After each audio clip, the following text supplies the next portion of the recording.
আসসালামু আলাইকুম গাইস, সবাই কেমন আছো? আশা করি ভালো আছো। আমি অনেক ভালো আছি। তো আজকে আমি বানাইতেছি হালিমের সাথে নান রুটি। তো অনেকক্ষণ ধরে বগর বগর করতেছি, তাই এবার শুরু করি রেসিপিটা। তো আমি প্রথমে নিয়ে নিছি একটা ছোট সসপ্যান, যেটার ভিতরে আমি 1 প্যাকেট হালিম মিক্স নিয়ে নিছি।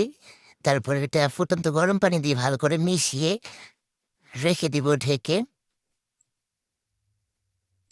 তারপর একটা বল নিয়ে নিছি, ওটার ভিতরে ময়দা নিয়ে নিব। তারপর এটা ভালো কইরা ময়দার সাথে একটু ইস্ট দিব।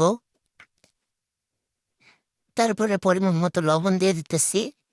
তারপর একটু সয়াবিন তেল দিয়ে ভালো করে মাইখা নিমু। তো হাত দিয়ে মুঠ করা যাইতেছে। তো এখন একটু গরম পানি, হালকা গরম পানি দিব। দেওয়ার পরে এটাকে ভালোভাবে মাখতে মাখতে এক পর্যায়ে এরকম হবে। একটু তেল দিয়ে নেবেন যাতে হাতে না লেগে থাকে। তারপর এটা সুন্দর করে ঢেকে চুলার পাশে রেখে দেবেন। তারপর আমি ওটা রাখা দিয়ে এই সুযোগে একটু পেস্ট কেটটা নিতেছি। পেস্টগুলোর সুইল্লা পুল্লা নিমু। নেওয়ার পরে আমি আপনি হালিমের ভিতরে মুরগির যে কোনো পার্টস আপনি অ্যাড করতে পারেন। তা আমি কিছু গলা, তারপরে একটু হাড্ডি-মাড্ডি আরকি দিলাম। পরে চুলার উপরে একটা দিয়ে দিছি পাতিল, পাতিলের ভিতরে তেল দিছি। দেওয়ার পরে ওটার ভিতরে পেঁয়াজ দিয়া ভালো করে নেড়েচেড়ে নিতেছি। নাড়াচাড়ি বেশি না করলে আবার ভাল লাগে না। রান্না মজা হয় না আমার মনে হয়। তো মশলাপাতি দিলাম, গরম মসলা। তাহলে সুন্দর কইরা ভাজা ভাজা হইয়া গেলে ওটার ভিতরে হলুদের গুঁড়া আপনারা চাইলে দিতে পারেন, নাও দিতে পারেন। মরিচের গুঁড়া এটা আপনারা চাইলে দিতে পারেন, না দিতে পারেন। কারণ হালিম মিক্সের যে মশলাটা ওটার ভিতরে সবই থাকে। তাই আপনারা চাইলে ওগুলো দিতেও পারেন, নাও দিতে পারেন। ওটা আপনাদের উপর ডিপেন্ড করে। তা আমি দিছি।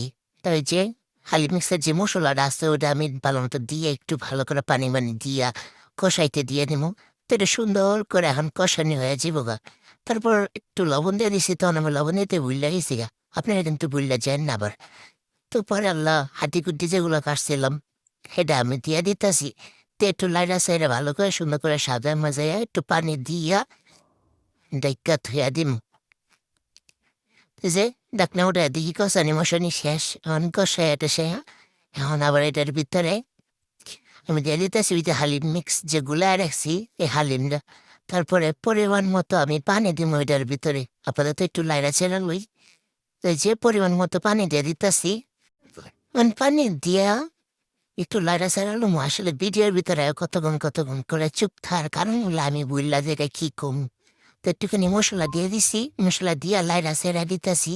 একটু লবণ টেস্ট করে নেবেন। লবণ টেস্ট করা শেষ হলে একটু সুন্দর করে ঢাক্কা দিবেন। তো ঢাক্কা মেখে আমার রান্না বান্না শেষ। দেখা দিয়ে রান্না লেছে।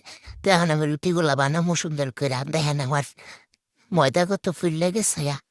তাই আমি সুন্দর করে আবার একটু মিশিয়ে টিশিয়ে নিয়ে দিয়ে ভালো করে মিশিয়ে লিতেছি। দেখতেছি এটা কতটুকু নরম হয়েছে। তো ভালোই নরম হয়েছে। তখন এটা আমি সুন্দর করে নিমু একটু একটু কইরা। আর বেলুন ফিরিতে নিয়া একটা রুটি বানামু।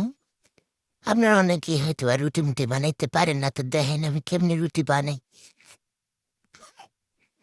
তাই যে ময়দা দিতেছি রুটির গায়ের ভিতরে। তাই ওটা সুন্দর করে বেলতে বেলতে গুল করা লাগবো। তারপর রুটিটা কতটুকু মোটা করে বেলবেন ওটা আমি দেখা দিতেছি সুন্দর করে। দেখেন আমি কতটুকু মোটা রাখছি। তো আমি কড়াইয়ের ভিতর দিয়া সুন্দর করে বাইচা নেবো। তো দেখেন এই যে এক পাশ হয়ে গেছে, আরেক পাশে একটু বাইচা নিলেই রুটি ভাজা শেষ। তারপর আমি একটা ছোট্ট বাড়ির থেকে হালিম নিয়ে নিছি। নিয়ে আর আমি খুব সুন্দর করে দেখেন সিরা টিরা খাইয়া দেখা দিতেছি আপনার ঘরে। তো অনেক মজা হয়েছে। কি এরকম নিজের রান্নার প্রশংসা নিজেই করি। তো আপনারা যদি এরকম আমার কাছ থেকে রেগুলার ভিডিও পাইতে চান তাহলে অবশ্যই আমার চ্যানেল সাবস্ক্রাইব করে রাখবেন। আর ফেসবুক থেকে যারা দেখতেছেন তারা অবশ্যই ফলো করে রাখবেন। তো আল্লাহ হাফেজ, বাই বাই, ভালো থাকবেন সবাই।